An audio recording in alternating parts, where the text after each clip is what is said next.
If you watch this channel like a hawk, and I know so many of you do, you will know who Andrew Tate is. If you don't, he is a controversial figure who has said some pretty nasty stuff about women, as well as a whole bunch of stuff that's just about trying to find people getting back the swagger of being a man that might have been there 10, 20, 30 years ago. Again, not endorsing all the views nor all of the stuff that has happened. But there's an interesting piece that was running around today in one of the news websites that was basically sort of fretting at the idea that young people in particular are trying to go to people like Andrew Tate for a bit of an update for their worldview.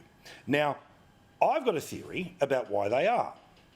It's because there is virtually nothing anywhere that's ever positive about masculinity.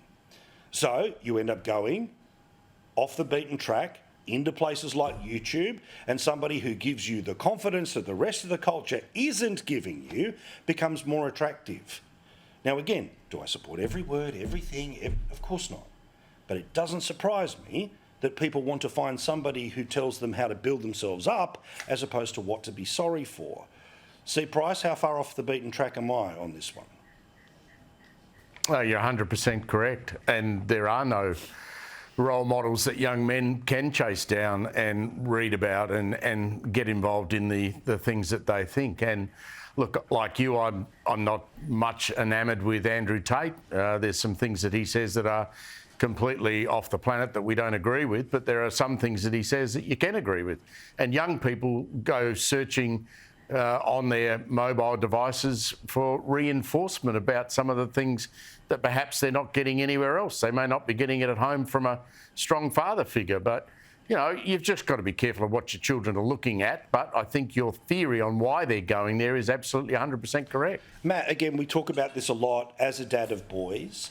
To me, you know, we all understand, and most people watching us right now, we grew up around a certain type of masculinity that could come from the footy player that we liked, or the footy shows we were watching, the wildness of FM radio, or the naughtiness of, you know, Alvin Purple, right? Like all of these different things. Now, all of that got rebranded toxic. None of it had any discussion of worth whatsoever at all. So surprise, surprise, people go looking for it, and the internet is going to be a way wilder place than the general town square. But again, what do you think about this here? Because it seems to be a bit of a campaign, particularly about Queensland and shock horror and pearl clutching, that in Queensland some young kids are going to look for Andrew Tate videos.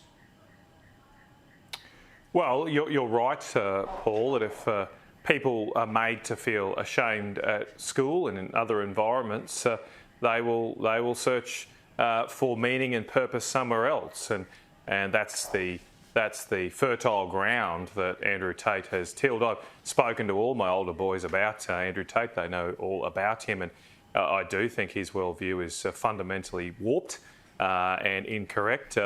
But there isn't given them at school and other environments, as I say, there's often not given them an alternative way of how to be a good man.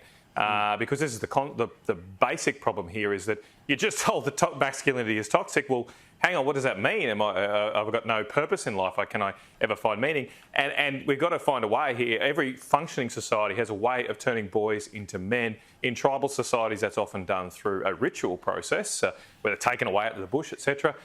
We don't have that in Western societies, but we're losing the otherwise nuclear family that naturally and organically evolved. And I think it's a real crisis. A lot of the youth crime we're seeing, the drug use, is often comes back to the fact of boys who have not grown into being proper men. And I would say I don't think Andrew Tate has grown into being a proper man by the way he treats and speaks about women.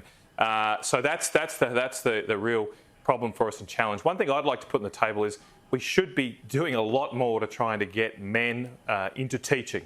And one of the big things that I fear that's lacking compared to previous generations is teaching has become almost a completely female-dominated industry, and that does leave some young boys with a bit of a gap. They are searching for those male role models. I know some of the teachers influenced me a lot were or just happened to be male. I don't know if it was because of that, but we don't have a lot of them anymore, and that might lead a lot of young boys to just fall by the wayside. Well, Caroline, please educate us. Dinosaur, knuckle dragging, classic rock loving blokes. Are we going wrong, or have we gone too far the other way? No, I think the rise of someone like Andrew Tate is completely an overcorrection from the whole Me Too, all women must be believed, toxic masculinity, all that stuff, which, I mean, there's elements of that. Obviously, I believe women should be treated as equals, and a lot of what he says is repugnant, as everyone on the panel agrees. But the more you try and deplatform him and call him an anti-hero, the more some kids are going to be drawn to that and idolise him. I mean, clearly, he had no luck with women in high school at all. I mean, that much is like he was probably a virgin. Whoever till he talks was themselves 21. up, blah, blah, blah. Exactly. Yeah. He's actually really unappealing to most women that I know. So I do think it is a product of that overcorrection, as well as broken families, fatherless homes. And at the end of the day, what are the families doing? The responsibility lies with them. Why aren't they monitoring what their children are looking at online? I don't think we can blame people like Andrew. I say you Tate. should have 3-unit Kevin Bloody Wilson and Rodney Rood studies in all schools and see what happens. Right, thank you very much. To appreciate the reference. Oh, those tapes when you found them in your dad's car.